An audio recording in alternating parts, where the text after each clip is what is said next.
Edhe pse miratimi i aktakuzës për tragjedinë në klubin Puls në Koçan në shikim të parë duket si një hap drejt drejtësisë, analiza më e thellë ngre dyshime serioze se një aktakuzë formuluar në këtë mënyrë që përfshin një numër të madh personash nuk është e mbështetur mjaftueshëm me prova për të gjithë dhe rrezikon të shndrohet në një proces gjyqësor të gjatë dhe raskapitës në vend që të sjellë drejtësi të vërtetë dhe të shpejtë për 62 viktimat.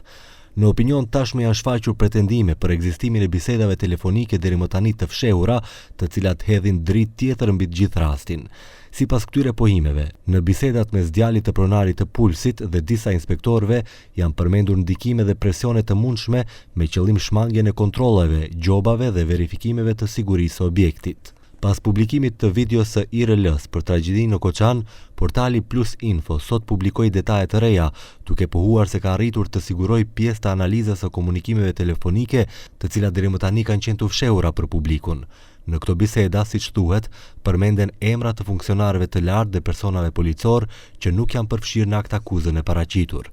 Sipas tekstit, analiza e pjesëve të fshehura në komunikime telefonike tregon qartë manipulimin. Autori i tekstit të Plus Info e shtroi edhe pyetjen kyçe: kush dhe si vendosi se cila pjesë do të publikohet e cila do të fshihet?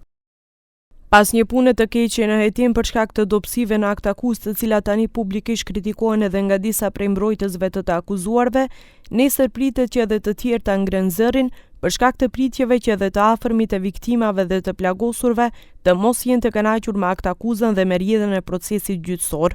Prokuroria e udhëhequr nga Lupço Kocevski tani përpiqet ta fitojë opinionin publik me bomba mediatike, madje edhe me përpjekje për të hequr avokatët që guxojnë të flasin publikisht për mangësitë e Perlës, më të fundit të krijimtarisë së Lupço Kocevskit dhe ekipit të tij. Në këtë mënyrë, në vend të drejtësisë së shpejtë dhe efikase, opinioni dhe familjet e viktimave mund të marrin vetëm një proces tjetër maratonik gjyqësor, ndërsa ata që nga prapaskena kanë ushtruar presione dhe kanë lejuar që Puls të funksionojë si një bombë me sahat, ndoshta kurrë nuk do të përballen me përgjegjësi.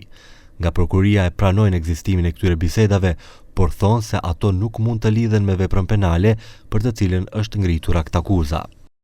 Të gjitha provat e përmendura, prokuroria i ka marrë parasysh dhe vepron mbi to duke bërë verifikime, dëshmi se nuk ekziston asnjë qëllim për ta fshehur ose për ta lënë të pahetuar këtë aspekt, është fakti që komunikimi i paraqitur është pjesë e raportit të analizës së komunikimeve telefonike, i cili në tërësi është dorëzuar në gjykat si pjesë e materialit të dëshmive për aktakuzën e paraqitur. Prokuroria apelon për përmbajtje nga publikimi i informacioneve të paverifikuara që mund të rrezikojnë procedurën e mëtejshme, si dhe procesin e vlerësimit të aktakuzës së dorëzuar.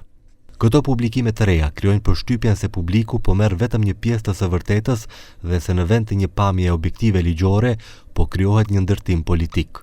Komentet në opinion janë se qytetarët meritojnë qasje të plotë në të gjitha provat, e jo vetëm në materiale të publikuara në mënyrë selektive. Me zbulimet e fundit të IRL dhe Plus Info, gjithnjë më qartë po bëhet se rasti Koçani nuk është vetëm një histori juridike, por edhe thellësisht politike, e cila pritet që e vërteta e saj e plotë të dalë në pa gjatë procesit gjyqësor.